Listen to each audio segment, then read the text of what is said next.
Hello students, next topic आपका है classifications and कोडिफिकेशंस में क्या डिफरेंस है, या क्लासिफिकेशन और कोडिफिकेशन होता क्या है।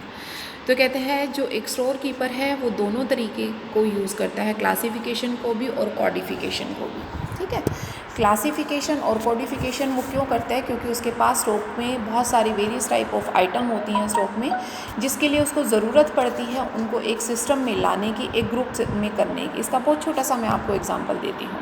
आप बुक सेलर के पास जाते हैं और कोई भी बुक मांगते हैं, वो फटाफट उस रैक के पास जाता है और आपको बुक निकाल कर दे देता है। इट मीन्स उसके पास लाखों में बुक्स होती हैं, डिफरेंट डिफरेंट सब्जेक्ट्स की होती है, डिफरेंट डिफरेंट क्लासेस की होती हैं, इवन डिफरेंट डिफरेंट ऑथर्स की होती हैं, लेकिन फिर भी उसको ये पता होता है वो विद इन अ सेकेंड आपको बुक ला कर दे देता है। इट मीन्स वो अपने रैक को, अपनी शॉप को अपनी क्लासिफिकेशन करके रखता है, कोडिफिकेशन करके रखता है कि किस सब्जेक्ट की बुक उसे कहाँ पर अवेलेबल होने वाली है। तो कहते हैं इस क्लासिफिकेशन के बेनिफिट्स क्या क्या होते हैं। फर्स्ट बेनिफिट जो होता है ये होता है कि इसमें एक सिस्टमेटिक ग्रुपिंग हो जाती है, मीन जो आपको करेक्ट आइडेंटिफिकेशन हो जाती है बहुत ही जल्दी बहुत सारी चीज़ों की, तो इसीलिए वो काफ़ी जल्दी फास्ट आपका काम हो जाता है। ये सबसे बड़ा इसका बेनिफिट होता है। दूसरा वो कहता है कि अगर आप चीज़ों को स्टैंडर्डाइज अकॉर्डिंग से रखते हैं, मीन कौन सी चीज़ किस स्टैंडर्ड की है, तो उसके अकॉर्डिंग भी आपको चीज़ों को ढूंढने में बहुत ही आसानी रहती है। तीसरा वो कहता है can be use as a base for setting up the different store. Different different stores को आपको सेट करने में भी रहता है कि आप किस बेस पर करें। तो आप या तो क्वालिटी ले सकते हैं, क्वांटिटी ले सकते हैं, प्राइस ले सकते हैं, उनका कलर ले सकते हैं, उनका साइज़ ले सकते हैं। डिफरेंट डिफरेंट आपके पास वेराइटीज़ हैं जिनके बेसिस पर आप उसका क्लासिफिकेशन कर सकते हैं। और उसके अलावा जो आपकी चीज़ें हैं वो बहुत अच्छी तरह से रिड्यूस होकर बहुत अच्छी तरह से अरेंज हो जाती हैं। डिफरेंट चीज़ों को आप बहुत अच्छे तरीके से varieties and size of different things को आप बहुत अच्छे तरीके से अरेंज कर लेते हैं।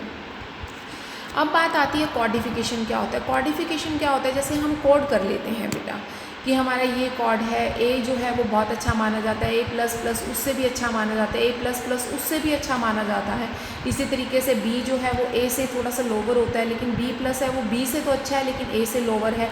तो मीन इस तरीके से हम कुछ कोड दे देते हैं। कोड का मतलब जैसे अब एक शूज़ पे जाते हो आप, शॉपकीपर पे जाते हो जो शूज़ सेल करता है, और उससे आप कहते हो ब्लैक कलर की हील में बैली दे दो, तो वो कोडिंग कर लेता है, बी लिख देता है ब्लैक कलर पे, ग्रीन वाले पे ग्रीन लिख देता है, रेड पे रेड लिख देता है, सिल्वर पे सिल्वर लिख देता है, एस लिख देता है। तो उससे क्या हो जाता है, उसको उन्होंने कोड दिए हुए हैं, तो वो कोडिंग भी बहुत ही बेनिफिशियल होती है। उसके क्या क्या फ़ायदे होते हैं, वो कहता है ईजी आइडेंटिफिकेशन हो जाती है उससे।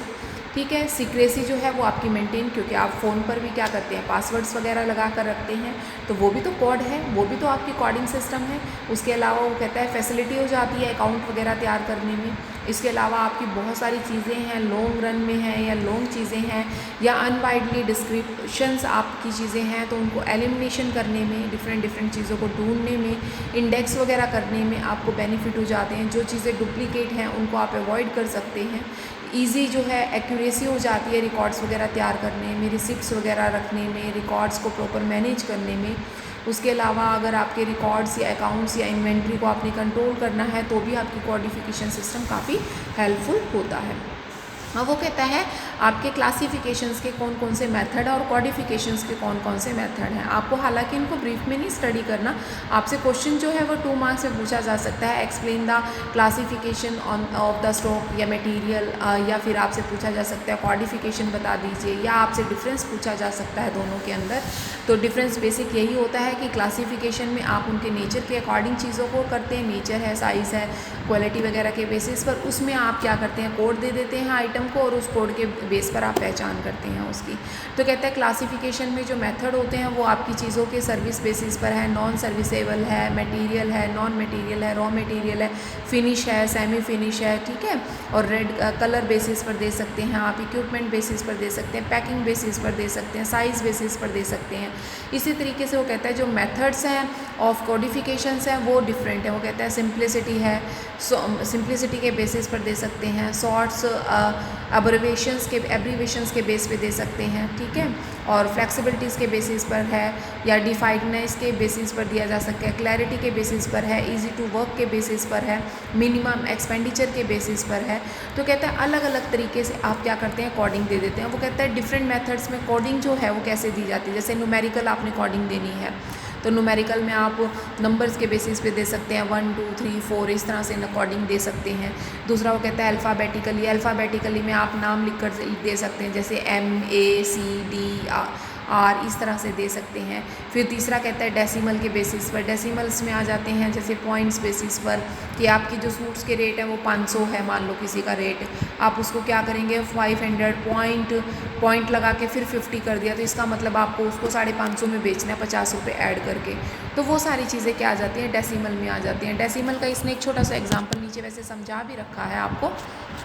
ये देखो वो क्या कहता है कि जैसे मान लो फाइंड्री है डेसिमल में, जैसे आपका स्पेशल स्टोर है उसको आपने 51 दिया, मशीन है ये देखो न्यूमेरिकल दे दिए, फिर सब क्लासिफिकेशन में भी आपने इसको न्यूमेरिकल दे दिया। फिर वो कहते हैं सब डिवीज़न इनटू कलर, अब इसमें से भी आपको करना है तो 1 2 3 इस तरह से कलर्स के अकॉर्डिंग दे दिया। अब वो कहता है कि अगर इनको ग्रेड के वाइज देना है तो आप बता दो कि जनरल स्टोर में जो है वो 55 है, इंक वाले में 3 है, आपके ग्रीन वाले में 2 हैं, आपके ग्रेड वाले में भी 2 हैं। इस तरह से आप उसको सब डिवाइड भी कर सकते हैं। तो इसीलिए ये बहुत छोटा सा टॉपिक है और इम्पोर्टेंट पॉइंट ऑफ व्यू से 2 मार्क्स में बहुत इंपॉर्टेंट माना जा सकता है।